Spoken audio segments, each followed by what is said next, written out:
Francis മാർപ്പാപ്പ കാലം ചെയ്തതോടെ അദ്ദേഹത്തിന്റെ പിൻഗാമി ആരാകുമെന്ന ആകാംക്ഷയിലാണ് ലോകം മുഴുവൻ. 2013 മാർച്ചിൽ ബെനഡിക്ട് 16 മാർപ്പാപ്പയുടെ രാജിക്ക് ശേഷം പുതിയ മാർപ്പാപ്പയെ തിരഞ്ഞെടുക്കാൻ വത്തിക്കാനിൽ കർദിനാളുമാരുടെ കോൺക്ലേവ് നടക്കുമ്പോൾ ജോർജ് മാരിയോ ബെർഗോഗ്ലിയോ മാർപ്പാപ്പയെ തിരഞ്ഞെടുക്കപ്പെടുമെന്ന് ചുരുക്കം ചിലർ മാത്രമേ പ്രവചിച്ചിരുന്നുള്ളൂ. ബ്യൂണസ് ഐറിസ് കർദിനാളായ ജോർജ് മാരിയോ ബെർഗോഗ്ലിയോ അന്ന് സെന്റ് പീറ്റർ സ്ക്വയറിലേക്ക് കയറി വരുന്നത് ഒറ്റയ്ക്കാണ്. കറുത്ത കോട്ട് ധരിച്ച് കർദിനാൾമാരുടെ പതിവ് തൊപ്പിയില്ലാതെയായിരുന്നു അദ്ദേഹം കടന്നു വന്നത്. ആരുടെയും ശ്രദ്ധ പിടിച്ചു പറ്റാതിരുന്ന മാരിയോ ബെർഗോഗ്ലിയോ ഏതാനും ദിവസങ്ങൾക്ക് ശേഷം മാർപ്പാപ്പയായി തിരഞ്ഞെടുക്കപ്പെട്ടു. അദ്ദേഹം ഫ്രാൻസിസ് എന്ന പേര് സ്വീകരിച്ചു.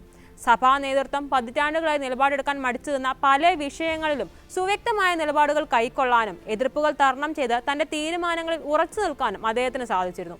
അതുകൊണ്ട് തന്നെ അദ്ദേഹത്തിന്റെ പിൻഗാമിയെ തിരഞ്ഞെടുക്കുമ്പോഴും ഫ്രാൻസിസ് മാർപ്പാപ്പയുടെ നിലപാടുകളുടെ സ്വാധീനം വളരെ വലുതായിരിക്കും. ഫ്രാൻസിസ് മാർപ്പാപ്പയുടെ പിൻഗാമിയാകും എന്ന് കരുതുന്നവരുടെ പട്ടികയിൽ മുന്നിലുള്ള ചിലർ ആരൊക്കെയാണെന്ന് നോക്കാം. ഫ്രാൻസിസ് പാപ്പയുമായി വളരെ അടുത്ത ബന്ധം പുലർത്തിയിരുന്ന വ്യക്തിയാണ് ഇറ്റലിയിൽ നിന്നുള്ള കർദിനാൾ പിയേത്രോ പരോളിൻ.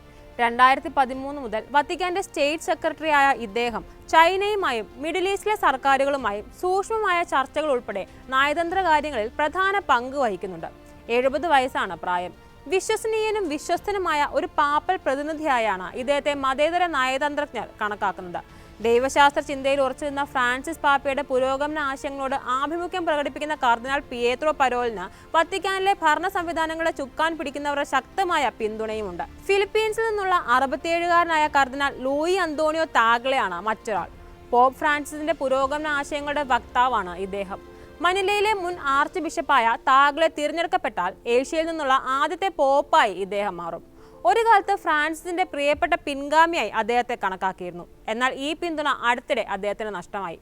സ്വവർഗാനുരാഗികളെയും വിവാഹമോചിതരായ ദമ്പതികളെയും കുറിച്ചുള്ള കത്തോലിക്ക സഭയുടെ നിലപാട് വളരെ കഠിനമാണെന്ന അഭിപ്രായമായിരുന്നു അതിന് കാരണം. ഹംഗറിയിൽ നിന്നുള്ള കർദിനാൾ പീറ്റർ എർദോയുടെ പേരും പട്ടികയിലുണ്ട്. ഫ്രാൻസിസിന് ശേഷമുള്ള വത്തിക്കാനിൽ നിയമവാഴ്ച പുനഃസ്ഥാപിക്കുമെന്ന് വിശ്വസിച്ചിരുന്ന പരേതനായ കർദിനാൾ ജോർജ് പെല്ലിന്റെ പ്രിയപ്പെട്ടയാളായിരുന്നു എർദോ. 72-കാരനായ ഇദ്ദേഹം കാനോൺ നിയമത്തിൽ അഗ്രഗണ്യനാണ്. പരമ്പരാഗത ദൈവശാസ്ത്രത്തിലും തത്വശാസ്ത്രത്തിലും ഊന്നി സഭയെ മുന്നോട്ട് നയിക്കണമെന്നാണ് ഇദ്ദേഹത്തിന്റെ നിലപാട്. കൗൺസിൽ ഓഫ് യൂറോപ്യൻ ബിഷപ്സ് കോൺഫറൻസിന്റെ തലവനുമായിരുന്നു ഇദ്ദേഹം. ജോൺ പോൾ രണ്ടാമന്റെയും ബെനഡിക്ട് 16-ന്റെയും യാഥാസ്ഥിതിക ശൈലി തിരിച്ചു കൊണ്ടുവരണമെന്ന് ആഗ്രഹിക്കുന്ന കർദിനാൾമാരുടെ പിന്തുണയാകും പീറ്റർ എർദോയ്ക്ക് ഉണ്ടാവുക. നൂറ്റാണ്ടുകളിലെ ആദ്യത്തെ കറുത്ത വർഗ്ഗക്കാരനായ പോപ്പായിരിക്കും തിരഞ്ഞെടുക്കപ്പെടുകയാണെങ്കിൽ പീറ്റർ ടർക്സൺ. 76-കാരനായ ഇദ്ദേഹം ഖാനയിൽ നിന്നുള്ള കർദിനാളാണ്. കാലാവസ്ഥാ പ്രതിസന്ധി, ദാരിദ്ര്യം, സാമ്പത്തിക നീതി തുടങ്ങിയ വിഷയങ്ങളിൽ അദ്ദേഹം ശബ്ദമുയർത്തിയിട്ടുണ്ട്. പൗരോഹിത്യം, സ്വവർഗരതി തുടങ്ങിയ വിഷയങ്ങളിലും ശ്രദ്ധേയമായ ഇടപെടലുകൾ നടത്തി. പല ആഫ്രിക്കൻ രാജ്യങ്ങളിലെയും നിയമങ്ങൾ വളരെ കഠിനമാണെന്ന് അദ്ദേഹം വാദിച്ചു. അഴിമതിയെയും മനുഷ്യാവകാശങ്ങളെയും കുറിച്ച് ഇദ്ദേഹം പലതവണ തുറന്നടിച്ചിട്ടുമുണ്ട്.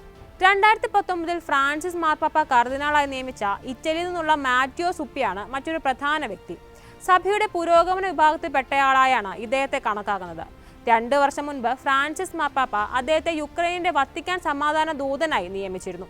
ഫ്രാൻസിസിന്റെ ഏറ്റവും പ്രായം കുറഞ്ഞ പിൻഗാമികളിൽ ഒരാളായ പോർച്ചുഗലിൽ നിന്നുള്ള ജോസ് ടോലന്റീനോ കലാസഡി മെൻഡോസ, മാൾട്ടയിൽ നിന്നുള്ള കർദിനാൾ മാരിയോ ഗ്രച്ച്, ഇറ്റലിയിൽ നിന്നുള്ള പിയർ ബാറ്റിസ്റ്റ പിസബെല്ല, ഗിനിയിലെ റോബർട്ട് സാറ തുടങ്ങിയവരുടെ പേരുകളും പട്ടികയിൽ ഉയർന്നു കേൾക്കുന്നുണ്ട്.